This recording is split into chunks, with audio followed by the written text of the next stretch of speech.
right, hey, welcome to Unchurched with Pastor Todd. I'm that guy. Really nice to see you. Hope you're having a good day, and hope that as a result of spending this time together, exploring the big story of God and His people, you find yourself leaving a little more encouraged than you were when you showed up.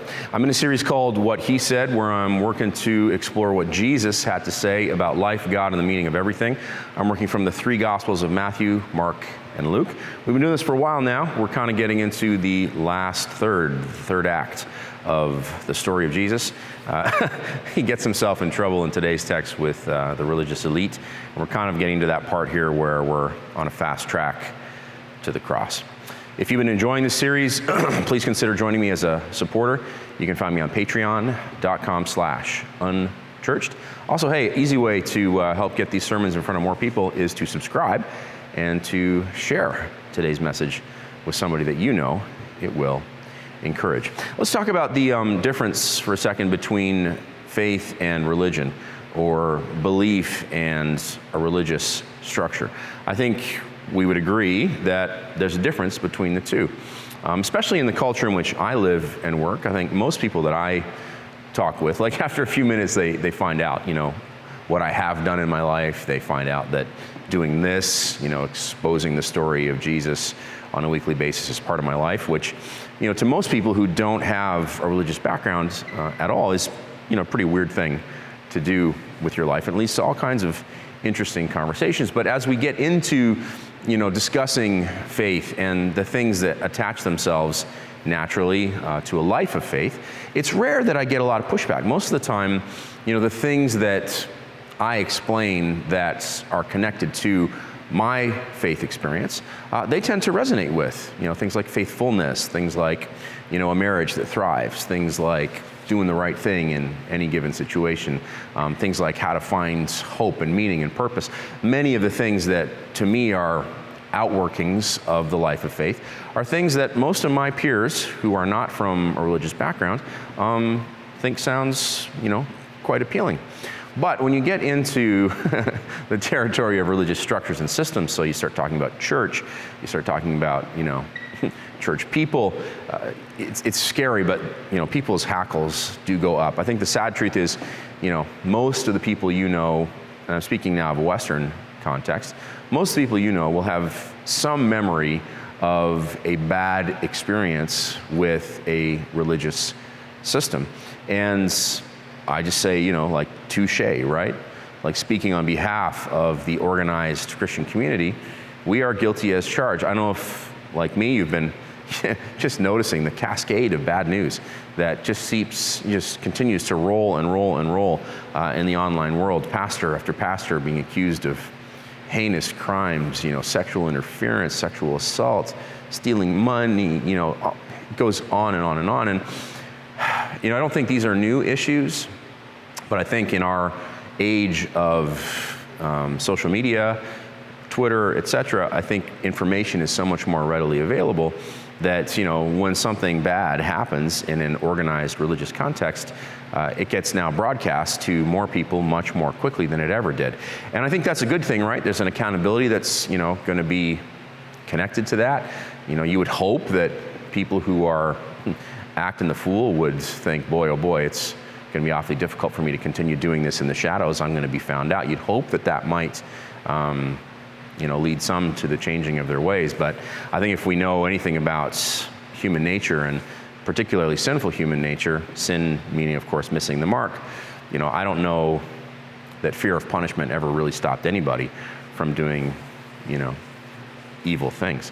So we're living in this weird stage of the world where I think it's safe to say that most people that you will encounter on a daily basis are extremely suspicious of organized religion, and rightly so. So what is the difference between the two, and how do we walk that out? And is there a way in which we can, apply some of those learnings to our life in a way that's life-giving?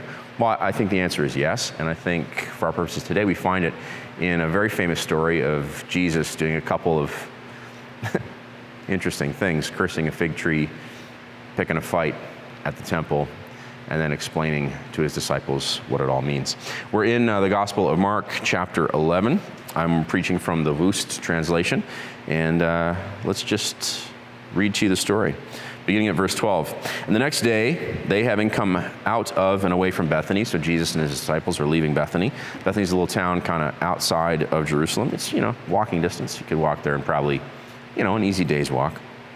Today you could drive there in, depending on the traffic, 10 minutes. He became hungry.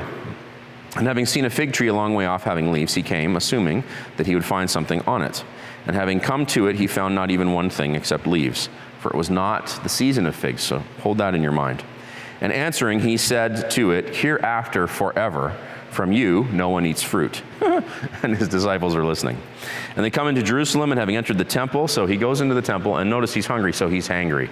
I wonder if these two are connected. So he comes in the temple, and he causes a ruckus. He began to be throwing out those who sold and those who bought in the temple, and he threw down the tables of the money changers and the seats of those who sold doves, and was not permitting anyone to carry household gear through the temple.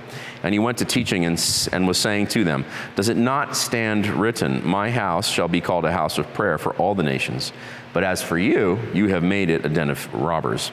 And the chief priests and the men learned in the sacred scriptures heard, and they went to seeking how they might destroy him, for they were fearing him.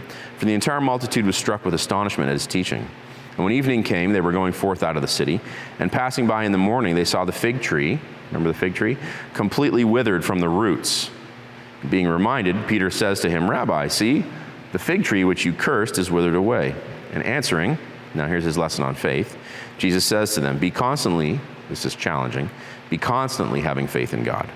Truly I'm saying to you, whoever says to this mountain, be lifted up and be thrown into the sea, here it is, and does not doubt in his heart, but believes that that which he says comes to pass, it shall be his.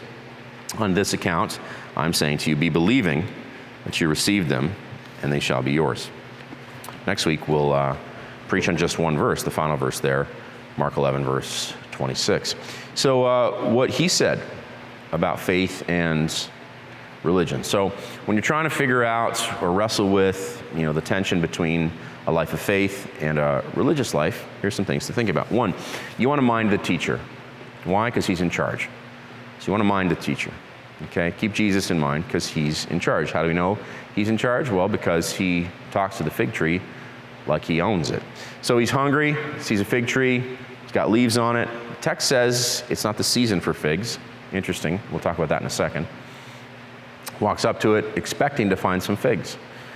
Funny, right? You'd think that he would know. Of course, in his humanity, like in his incarnation, Jesus was limited in some ways. This is one of those texts that is proof of that because, in his godness, you'd think he'd know that the tree has no figs, but he came to a fig tree out of season expecting to find some figs.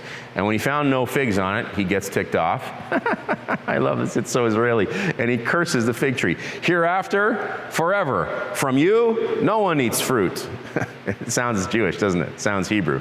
Hereafter, from you, forever, no one eats fruit.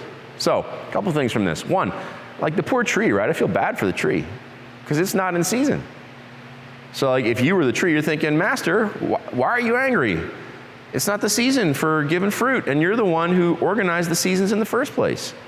So that's interesting, right? So on the surface, like, plain reading of the text, seems like Jesus is being unreasonable. I don't know what to do with that, because that's what it seems like to me. Like that's an unreasonable expectation to find figs on a fig tree not in season. So, a couple ways that I think about that is one, when I feel like God has done something unreasonable, I just kind of shrug my shoulders, bow the knee, and say, I don't understand, but I love you. I learned that from one of my mentors early in my ministry career, like I don't even know, early 20s. And he actually wrote a worship song that the hook was, I don't understand, but I love you. I don't understand, but I worship. So that might be a teachable for you today. Next time it seems like God does something unreasonable, admit it. You don't have to pretend like he didn't do something that seems unreasonable to you, but you don't have to defend God, right? If God exists and if God is who God says he is, then he doesn't need your defense. He's big enough to sort it out on his own. So you can bow the knee to him and worship him regardless of the fact that what he's doing in the moment seems unreasonable. You're saying, Todd, that sounds ridiculous. Well, or it sounds like an act of faith. Interesting that he's hangry. Hangry Jesus. Right? If you ever get hangry, if you ever get unreasonable, if you ever find yourself uncomfortable, if you ever find yourself in a season of difficulty or suffering, it's really encouraging if you're a follower of Jesus. It's one of the reasons to consider becoming a follower of Jesus, is because he's not so distant from you in his godness that he doesn't understand, right? The scriptures tell us that he was in every way tempted as we are, yet he was without sin. So here we see him hangry, not sinning. It's okay to be hangry. His blood sugar was low. Okay, so there's a beautiful vulnerability here. This makes Jesus much more relatable for me to see, you can put it on a t-shirt, right? Hangry Jesus. He was just like you. So that's nice, right? Next time you find yourself, of course, the big idea here, of course, is not just hangriness, but it's human frailty, right? So he's susceptible to human weakness in his incarnation. And I find that really encouraging, because if the story about him is true and he was God in a body and he still is, God exalted today, then I know from this simple moment that he has a sense of what it means to be weak like me and you. Interesting that he, curses the tree and says, very harsh things to it. Hereafter, this is so scary. Forever, from you, no one eats fruit. When I read that, I just wanted to say to you, what struck me, and what struck me is this: I don't ever want him to say that of me. Now, I know I'm not a fig tree, and I know I'm kind of interpreting and applying this allegorically here, but for me it resonates, and if it resonates for me, maybe it might resonate for you. What he's saying here, in effect, to the tree is you're not living in alignment with your purpose. Now again, I've said it's out of season. I think it's unreasonable that he's saying it, but that's what he said. So, take it for what it is. Take it or leave it. There might be a chance that you came here today specifically to hear this word. Are you living in alignment with your purpose? If you're a fig tree, you're meant to create figs. So, do you know what you're called to do? Do you know the reason God put you on the earth? If you do, have you been doing it? If you aren't, why not? Maybe it's time you get busy living. That made me shudder. Hereafter, forever, from you, no one eats fruit. God forbid God should ever say that of me. Simple point, get growing, right? Not going, growing, get growing. But don't grow in religion, grow in faith. Second thing I want you to think about as you try to figure out grapple with, I don't think you'll ever figure it out, but grapple with the tension between faith and religious system. Don't grow in religion, grow in faith. So, he's hangry, he goes up to the temple, and he starts busting the joint up. Overturning the money changers' tables, kicking out those who bought and sold goods, forbidding anybody to bring their household goods into the temple. Okay, he goes crazy. In one of the other versions, he actually leaves, fashions a whip of cords, so literally creates a whip, probably from bulrushes that he found kind of outside of the temple grounds, and then goes back in and lays a whooping on these people. And when he's done, he goes to teaching, and he says, has it not been written, my house shall be a house of prayer for all nations? But you have made it a den of thieves. So it's important here to understand something that, maybe you've never heard before, but the temple in Jerusalem was the center of commerce nationally for the nation of Israel. At the time you had Judah and Israel, but whatever, let's just call it Israel for the sake of brevity. So the temple was the national center of commerce. So if you were giving your tithes and offerings as a Jewish person, you lived outside of Jerusalem, you didn't bring them to the temple. They were collected on a regular basis in the center of your town. So everybody brought their tithes to the center of town. And then the local Levites, who were the assistant priests, if you will, they would take that money, divvy it up, some for the poor, some for their local work, and then the rest, the lion's share of it, actually went to the temple in Jerusalem. And from there it was dispersed to the priesthood and really out into the nation. So the temple was the center of commerce. So it would have been reasonable to expect to see some commerce going on in the temple. But by this point in Jewish history, the temple, this is the second temple we're talking about now, so not Solomon's temple. That was destroyed by the Babylonians. So after Solomon's temple, the second temple was built in the time of Ezra and Nehemiah. And then in Jesus' time, the second temple had been, ridiculously expanded by King Herod, who was the Roman, he was the king of Judea, but he was appointed by the Roman Empire. They called him Herod the Builder. So he really did a lot of building in Israel. A lot of the remains of his buildings are still there to be seen today, including the precinct, the temple precinct from the Second Temple era, from the era of Jesus. I've seen it myself. I've seen the cornerstone. I've kissed the cornerstone with my own lips. It's pretty epic. So this temple had by this point become a vast commercial enterprise. And so Jesus walks in there and he's not happy about it, and he just unloads on it. So he unloads on it because the center of worship to Yahweh, to God, had become the center of commerce. It's like the center of worship had become Wall Street. And I was like, wait a second. Isn't that just so scarily true in our world? Like, isn't money the center of worship in your life? Isn't it the center of worship in the lives of most of the people you know? I mean, somebody say touche preacher, right? It's true for all of us, I think, to greater and lesser degree. So when Jesus goes in here and opens a can of whoop ass in the temple, because it's become a center of commerce, that ought to cut you. I mean, if you have any interest in learning the way of Jesus and following in it, this ought to cut you right to the heart, because it's highly likely that for you, money is the center of your universe. So, like, that's got to stop. That's got to stop. Okay? He is taking down, in this moment when he trashes the temple, he's basically taking down their entire religious system. This incident here, I think, is really why they killed him. It's why the Jewish religious elite finally snapped and said, that's it, we got to kill this guy. Because if he continues in his ministry, he will completely undo our entire religious system, because the temple and the commerce attached to it was the heart of the Jewish religious system. And for the Jewish people at the time, their religious system really was their national identity. So what Jesus is doing here is literally laying an axe to the tree that was Judaism in his day, and he kind of crosses the line. And so what I want you to wrestle with, or what I just invite you to consider, is whether money is the idol that you worship, whether self is the idol that you worship. If you're a church person, I want to ask you to consider whether legalism is the idol that you worship.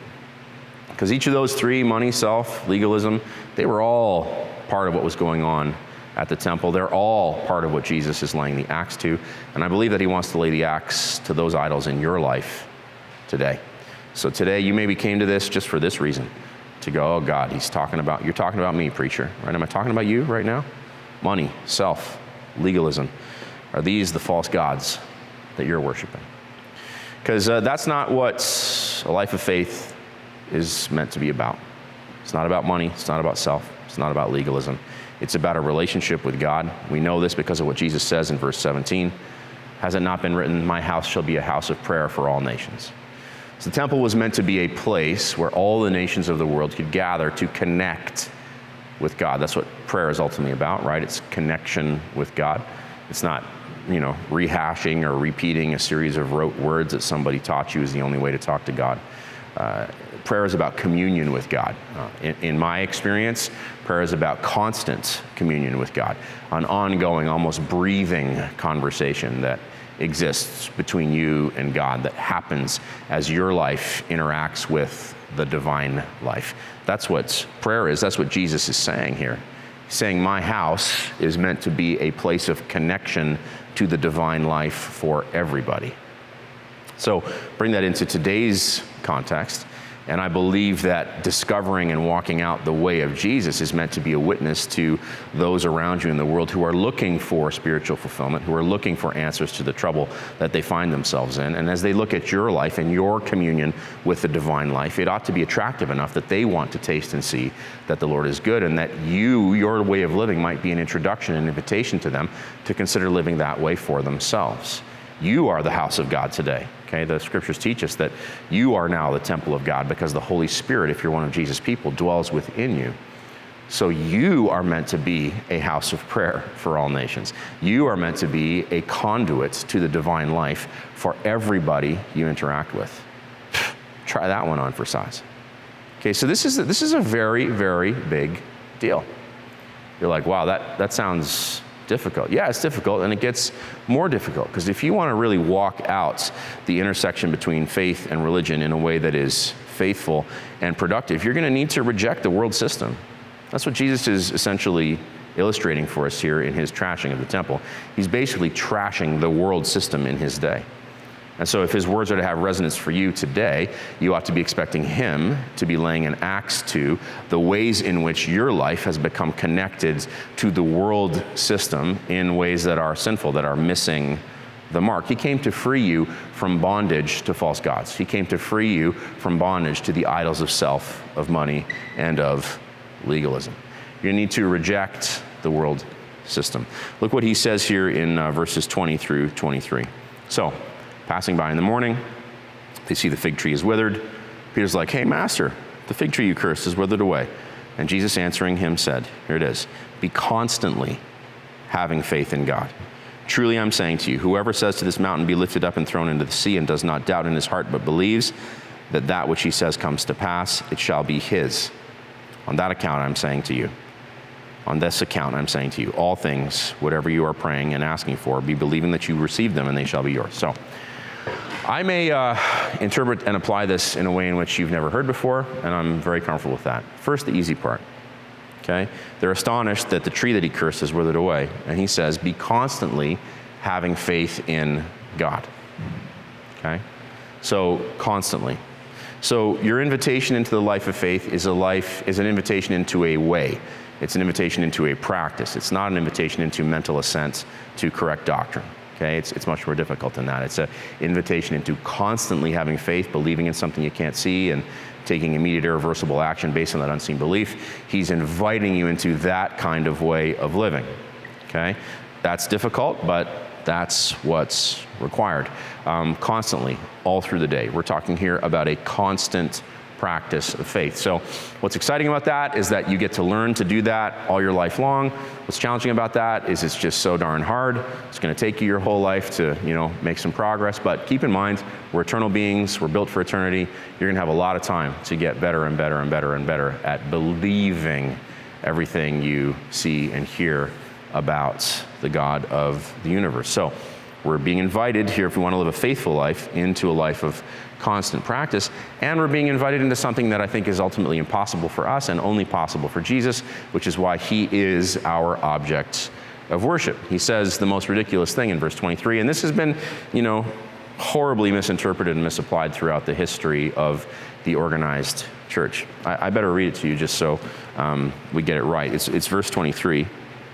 Truly I'm saying to you, whoever says to this mountain, be lifted up and be thrown into the sea, and does not doubt in his heart, but believes that that which he says comes to pass, it shall be his. So, how many people do you know? Maybe it's your story, asked for something, it didn't come true.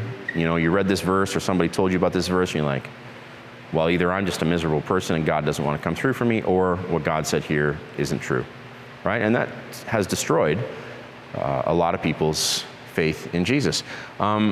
So, let's just come at it this way. Does anybody you know never suffer from doubt? The answer is no.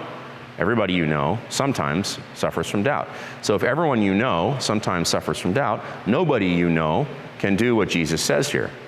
Nobody can say to a mountain, be thrown into the sea, and believe in their heart without any doubts that it will happen, which is why it doesn't happen. But what's interesting here is to think about the ridiculousness of this statement, and then to hold that over and against Jesus' ridiculous claims about who he was. What I think he's saying here is that only I can do this. Not I, Todd, but I, Jesus. Okay? It changes it, doesn't it? Because he's the only one who can say these crazy things and believe them in his heart without any doubt. And they will come to pass, because he was God in a body. He's the God-man. His whole ministry was built on miraculous, supernatural feats of healing that were just absolutely unbelievable. Remember a few weeks ago, he just calms the storm, stands up, tells the storm to hush and be quiet, and it just stops. So you're dealing here with somebody who believes in his heart without any doubt. But you and I will never believe in our heart without any doubt, which is why Jesus is our substitute. This is why Jesus is the answer. Jesus is the object of our worship, not ourselves, because we have realized that in and of ourselves we don't have what it takes to perfectly satisfy the requirements of the divine life. But Jesus did, because he's fully God, he's fully man. He did it in his own self. He is perfect in all ways. He does all things well. He does all things right. And what's really cool is that his perfect record at the cross is applied to your shoddy record. That's the miracle of Christianity, right? That as he dies on the cross, your badness goes to him in what C.S. Lewis calls the great exchange, and his goodness comes to you. So that when God the Father looks on you, he sees you clothed in Jesus' perfect righteousness. So awesome. So that's awesome enough that it's worth devoting your life to. At least that's the decision I've made, and that's why I do this work, is to hopefully encourage you to eventually come to the point where you make that decision too. And you say, okay, not my will, but yours be done, O Lord. Not my perfection, but yours. Not my doubtlessness, but yours. So I'm inviting you here to change your mindset. I'm inviting you to take your gaze off of yourself and to place it on Jesus. I think that's what he's talking about as we close with verse 24. On this account, I am saying to you, all things, whatever you are praying and asking for, be believing that you received them and they shall be yours. So here's how you can believe that you have received all things, even though you don't receive all things. If you belong to Jesus, he has received all things, okay? The story about Jesus is that he's God the Son made flesh, that everything belongs to him, that God his Father will put everything under his feet, that someday he's going to return to set all things right, to rule and reign as king, that he's prepared a kingdom that has a place in it for you. So Jesus is just the penultimate, he's the ultimate, he's the greatest, he's the best, he is the universal good, okay? He is the king of the universe. You need to shift your focus from yourself to him. He has been given all things. If you belong to him, then everything that belongs to him will one day belong to you. This is why the New Testament refers to Jesus' friends as his heirs and his heiresses, as his daughters and his sons, as his brothers and as his sisters. So that's how everything that belongs to God will one day belong to you, because you belong to Jesus. So to believe that everything you ask for is already yours is not foolhardy if your hope is vested in Jesus. It is foolhardy if your hope is vested in your perfect sinlessness, because you'll never get there. It is foolhardy if your hope is vested in your perfect doubtlessness, because you'll never get there. But if your hope is vested in Jesus' perfection, then you're onto something. You're onto something. And that shift in mindset can really change your approach to life, because when you find yourself in a season of lack, you can say, yeah, but I already possess all things in Jesus. And the day is coming when I will experience that fully, you know. I know today's not that day, but I'm on my way. Hallelujah. So in that sense, you get the encouragement you need to keep going. That's where, like, Christianity really, the rubber meets the road, if you will. That's why I'm a Jesus follower, because he gives me hope. So I know that I belong to the King, that everything belongs to him, and because everything belongs to him and I belong to him, someday everything will belong to me. That gives me the strength I need to get through my difficult tomorrow. That is at the root of what I like to refer to as a believing mindset. So Jesus is not inviting you into a system of perfect obedience. Jesus is inviting you into a new mindset. He's inviting you into a relationship that will result in the development of a new mindset in you that will absolutely change your life forever. So, mind him, because he's the master. Grow in faith, not in religion. Reject the world system and change your mindset. That's how you walk out the tension between faithfulness and religious structures, which is, nobody wants any more of those. We've had enough. Thank you very much. And next week, what he said about reciprocal forgiveness.